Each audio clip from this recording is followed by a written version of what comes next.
महाराष्ट्र के मुख्यमंत्री देवेंद्र जी फडणवीस इनके साथ मैं और जो हमारे पूर्व सांसद जो समीर भाई भुजबल दोनों हम मिले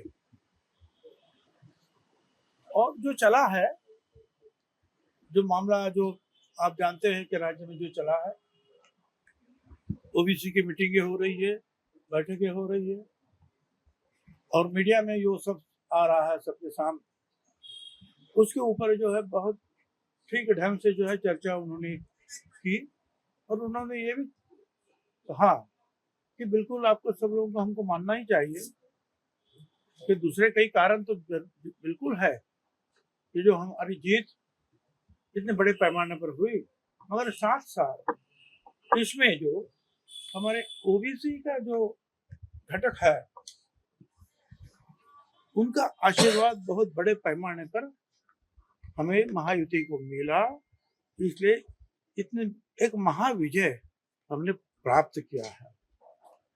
और हम कतई नहीं चाहेंगे कि ओबीसी का किसी भी तरह नुकसान हो।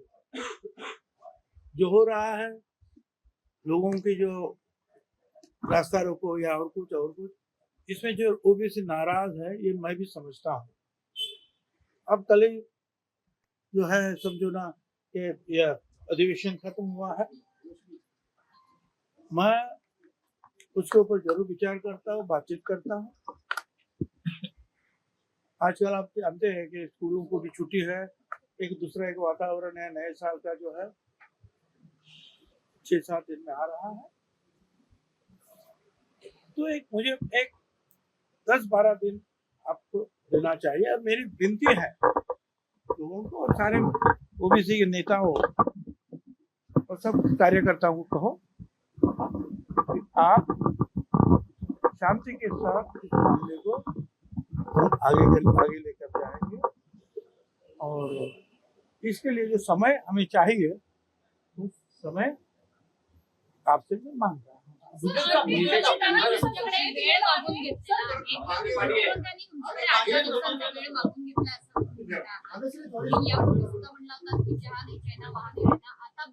मी आता ते बाकी सगळं नंतर बोलतो।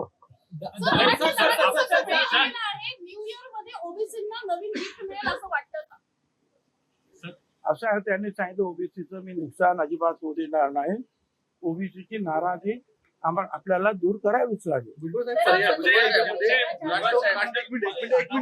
राष्ट्रवादीला पर्याय म्हणून भाजपचा तुम्ही स्वीकार करणार, एक स्पष्ट प्रश्न। हे बघा, यापेक्षा मी आता जास्त काही सांगू शकत नाही। मला जे काय बोलायचं आहे मी यापूर्वी सगळं बोललेलो आहे तुमच्याबरोबर। धन्यवाद। भुजबळ साहेबांचा महत्त्वाचा प्रश्न, ते सकाळी तुम्हाला भेटले आज येऊन, ते भाजपमध्ये ते मला भेटले आणि भेटल्यानंतर भुजबळ साहेबांनी तुम्हाला ब्रीफ केलेला आहे, आमची काय चर्चा झालेली आहे। वेगळ्याने ब्रीफ करायची आवश्यकता नाही। भुजबळ साहेब आमच्या महायुतीचे एक प्रमुख नेते आहेत आणि तिन्ही पक्ष, मग ते अर्थातच राष्ट्रवादीचे आहेत म्हणून तिथे त्यांचा सन्मान आहेच, पण आमच्या तिन्ही पक्षाच्या नेत्यांच्या मनात त्यांच्याबद्दल सन्मानाची भावना आहे। महायुतीच्या विजयामध्ये त्यांचा देखील एक महत्त्वाचा वाटा राहिलेला आहे आणि स्वतः अजितदादा देखील त्या ठिकाणी त्यांची चिंता करतात।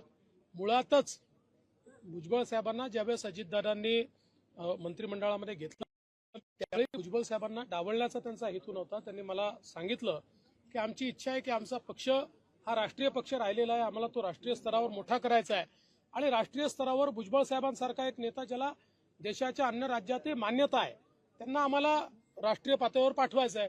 भुजबळ साहेबांचं मत जरा वेगळं होतं, त्याच्यामुळे हा प्रश्न निर्माण झालेला आहे। पण आम्ही सगळे मिळून याच्यावर तोडगा काढू आणि भुजबळ साहेबांसारखा एक नेता हा आमच्या सोबत मैदानात असला पाहिजे या दृष्टीनं त्यातनं मार्ग काढला जाईल। अहो, त्यांनी असं आहे, त्यांनी अशी मागणी केली नाही, अशा प्रकारचा कुठला विषयही समोर आलेला नाही।